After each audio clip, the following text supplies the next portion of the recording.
ಹಿಂದೂ ಪುರಾಣದ ಪ್ರಕಾರ ಜಲಂಧರ ಎಂಬ ಶಕ್ತಿಶಾಲಿ ರಾಕ್ಷಸನು ಒಮ್ಮೆ ವಾಸಿಸುತ್ತಿದ್ದ. ಅವನ ಶಕ್ತಿ ಅವನ ಪತ್ನಿ ವೃಂದಾಳ ಗಂಡನ ಮೇಲಿನ ಅಚಲ ಭಕ್ತಿಯಿಂದ ಬಂದಿತ್ತು.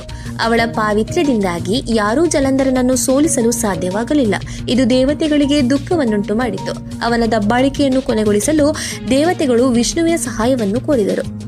ವೃಂದಾಳ ಭಕ್ತಿಯನ್ನು ಮುರಿಯಲು ವಿಷ್ಣು ಜಲಂಧರನ ರೂಪವನ್ನು ತೆಗೆದುಕೊಂಡು ಅವಳನ್ನು ಮುಟ್ಟಿದನು. ಇದರಿಂದಾಗಿ ಅವಳ ಆಧ್ಯಾತ್ಮಿಕ ಶಕ್ತಿಯನ್ನು ರದ್ದುಗೊಳಿಸಿದನು. ಪರಿಣಾಮವಾಗಿ ಶಿವನು ಯುದ್ಧದಲ್ಲಿ ಜಲಂಧರನ ಶಿರಚ್ಛೇದ ಮಾಡಲು ಸಾಧ್ಯವಾಯಿತು.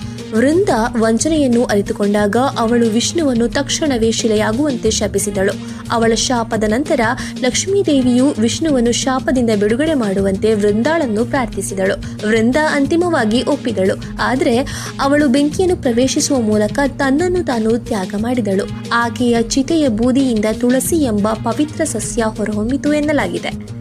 ನಂತರ ವಿಷ್ಣು ತನ್ನ ಒಂದು ರೂಪವು ಯಾವಾಗಲೂ ಶಾಲಿಗ್ರಾಮ ಕಲ್ಲಿನಲ್ಲಿ ವಾಸಿಸುತ್ತದೆ ಮತ್ತು ತುಳಸಿಯ ಪಕ್ಕದಲ್ಲಿ ಶಾಶ್ವತವಾಗಿ ಪೂಜಿಸಲ್ಪಡುತ್ತದೆ ಎಂದು ಘೋಷಿಸಿದನು. ಅಂದಿನಿಂದ ಪ್ರತಿ ವರ್ಷ ದೇವೋತ್ಥಾನಿ ಏಕಾದಶಿಯಂದು ಭಕ್ತರು ಭಗವಾನ್ ಶಾಲಿಗ್ರಾಮ ಮತ್ತು ತುಳಸಿ ದೇವಿಯ ದೈವಿಕ ವಿವಾಹವನ್ನು ಆಚರಿಸುತ್ತಾರೆ.